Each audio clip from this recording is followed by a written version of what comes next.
একটি গভীর এবং গুরুত্বপূর্ণ প্রশ্ন দিয়ে আজকের আলোচনা শুরু করছি।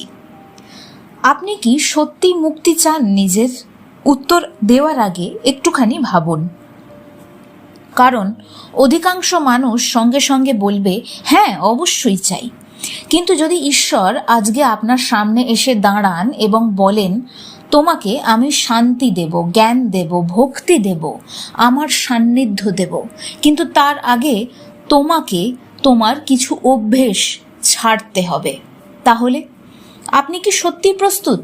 কারণ আশ্চর্যের বিষয়, মানুষ দুঃখ ছাড়তে চায় কিন্তু দুঃখের কারণ ছাড়তে চায় না।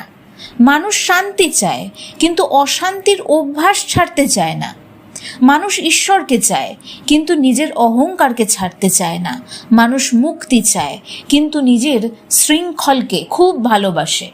আর ঠিক এই কারণেই আজকের আলোচনা অত্যন্ত গুরুত্বপূর্ণ, কারণ শ্রী শ্রী সীতারাম ওঙ্কারনাথ দাসের এমন একটি প্রশ্ন নিয়ে আজকে আমি আলোচনা করব, যা প্রত্যেক সাধকের হৃদয়ে বজ্রপাতের মতো আঘাত করবেই করবে। তিনি প্রশ্ন করছেন, প্রিয়তম, তুমি কি সত্যি তোমার কল্যাণ চাও? আমরা প্রত্যেক দিন ঘুম থেকে উঠি, কাজ করি, খাই, চিন্তা করি, আবার ঘুমিয়ে পড়ি। এভাবেই বছরের পর বছর কেটে যায়। কিন্তু কখনো কি ভেবেছি আমি কেন জন্মালাম? শুধুই উপার্জনের জন্য? শুধুই সংসার করার জন্য? শুধু কিছু সুখ দুঃখ ভোগ করার জন্য? উপনিষদ এই প্রশ্নের উত্তর দেয়, মানব জীবন কোনো দুর্ঘটনা নয়, এটা একটা বিরল সুযোগ, একটা দরজা, যার মাধ্যমে মানুষ সীমিত থেকে অসীমে যেতে পারে, অজ্ঞতা থেকে জ্ঞানে যেতে পারে, বন্ধন থেকে মুক্তিতে যেতে পারে। অর্থাৎ মানব জীবন একটা বিরল সুযোগ, একে কিন্তু কাজে লাগানোর কথা চিন্তা করতে হবে আমাদের। কিন্তু বেশিরভাগ মানুষ সেই সুযোগ হারিয়ে কেন ফেলছি? কারণ মানুষ এবং আমি আপনি সকলেই, সব মানুষই আমরা বাইরের শত্রুর কাছে হেরে যাচ্ছি না, নিজেদের ভেতরের শত্রুর কাছে পরাজিত হচ্ছি। শ্রী শ্রী সীতারাম ওঙ্কারনাথ দেব সেই শত্রুদের চিহ্নিত করেছেন। 6 জন শত্রু আছে, 6টি অদৃশ্য শক্তি, যারা মানুষের আত্মজাগরণের পথ রুদ্ধ করে।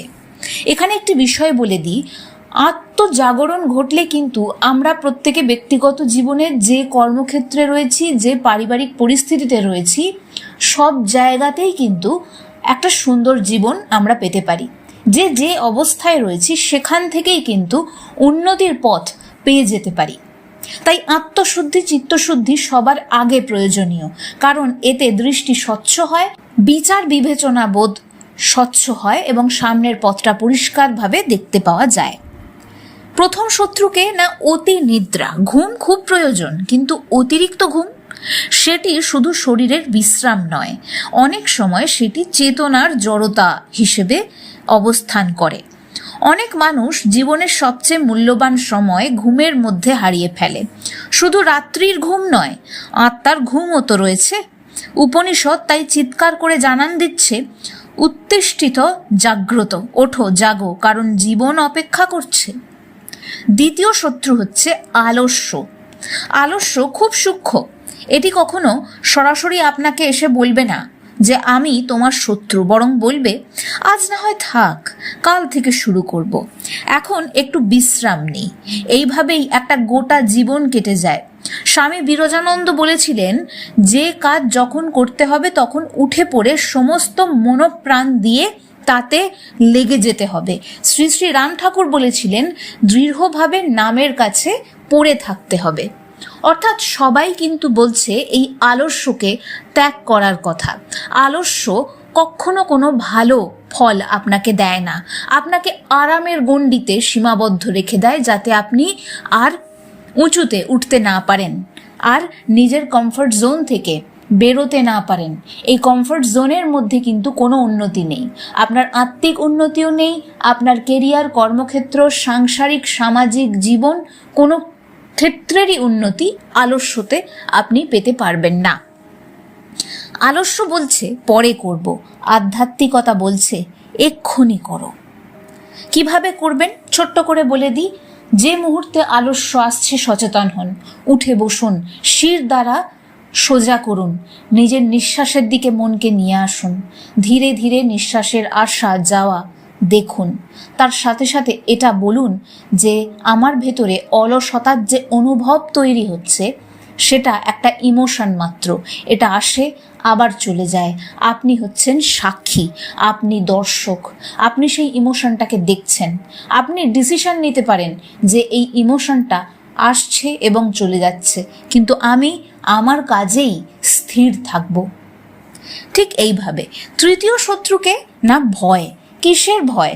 মানুষ কি বলবে, ব্যর্থ হব না তো, আমি পারবো তো, গভীর সাধনায় গেলে জীবন খুব বেশি বদলে যাবে না তো, আমার সামাজিক জীবন পরিবার বিধ্বস্ত হবে না তো, আমার তো এত দায়িত্ব রয়েছে।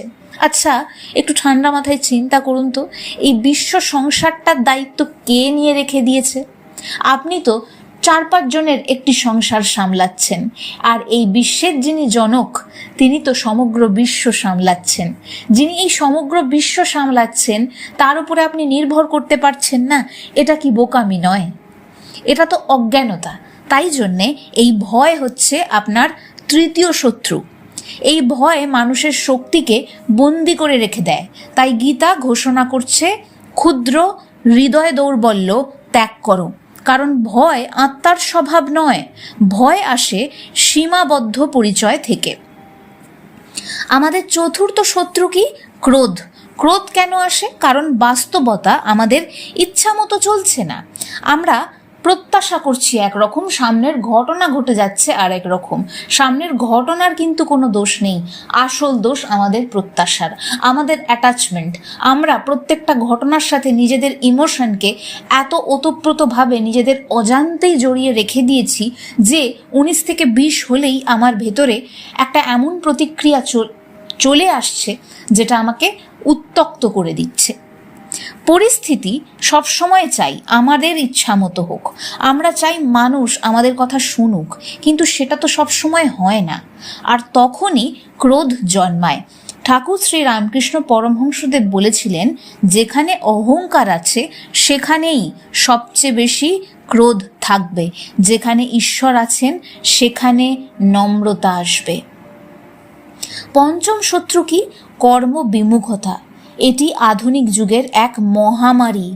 মানুষ ফল চায় কিন্তু কর্ম চায় না, সাফল্য চায়, সাধনা চায় না, ঈশ্বর চায় কিন্তু জপ করতে চায় না, শান্তি চায় কিন্তু আত্মসংযম চায় না।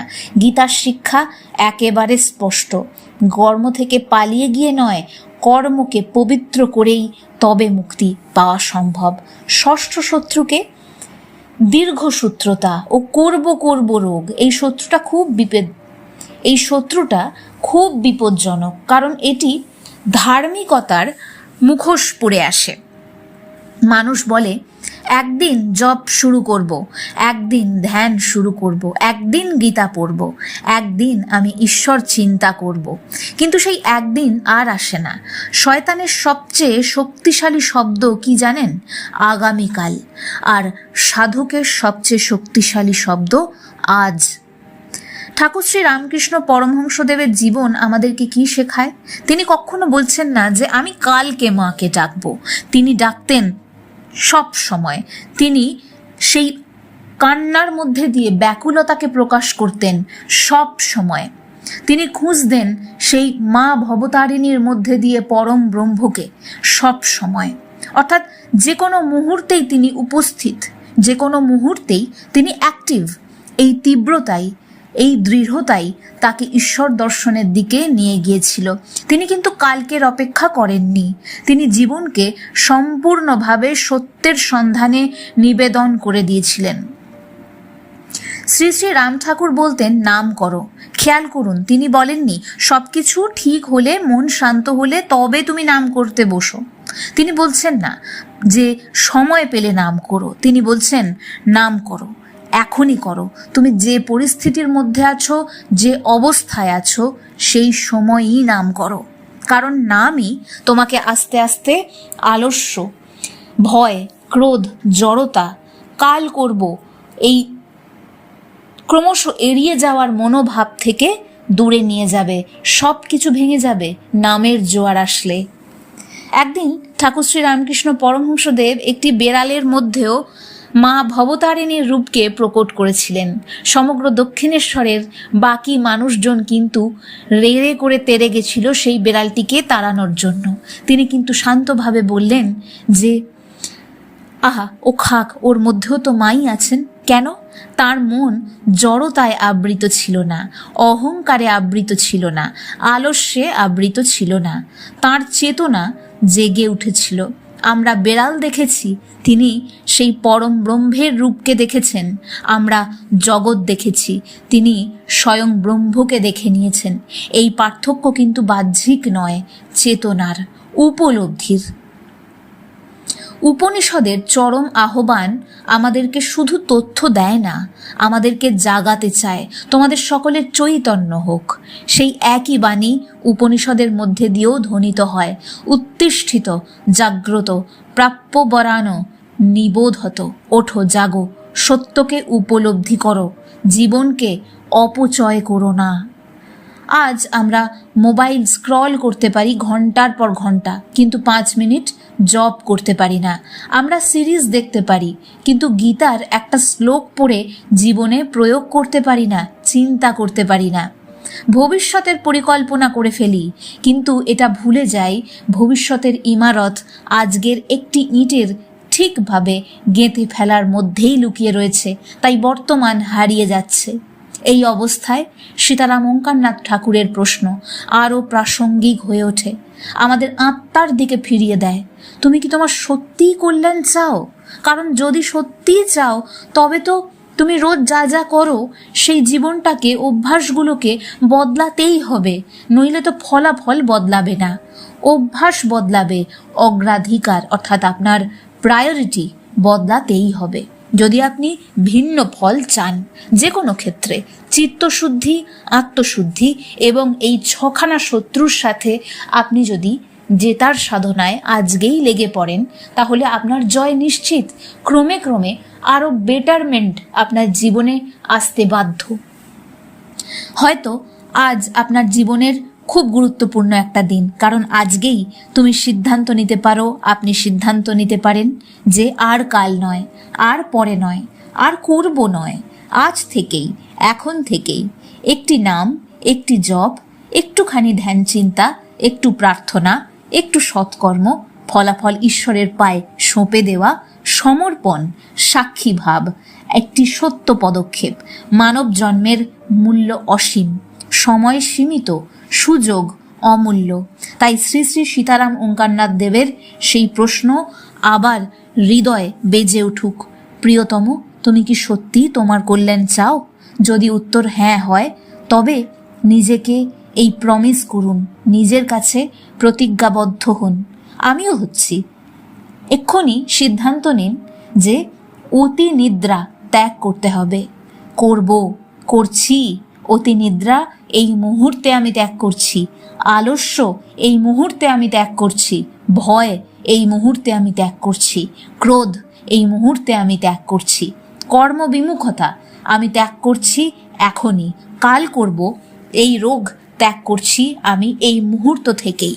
আর এই মুহূর্ত থেকেই ঈশ্বরের পথে এক পা এগিয়ে যেতে হবে, কারণ মুক্তির পথ আগামীকালের মধ্যে লুকিয়ে নেই। মুক্তির পথ সব সময় আজ, এই মুহূর্তে লুকিয়ে রয়েছে। জয় শ্রী শ্রী সীতারাম ওঙ্কারনাথের জয়, জয় শ্রী রামকৃষ্ণ, জয় শ্রী শ্রী রাম ঠাকুরের জয়। জয় মা। জাগ্রত হোক মানুষের অন্তর্নিহিত দিব্য চেতনা।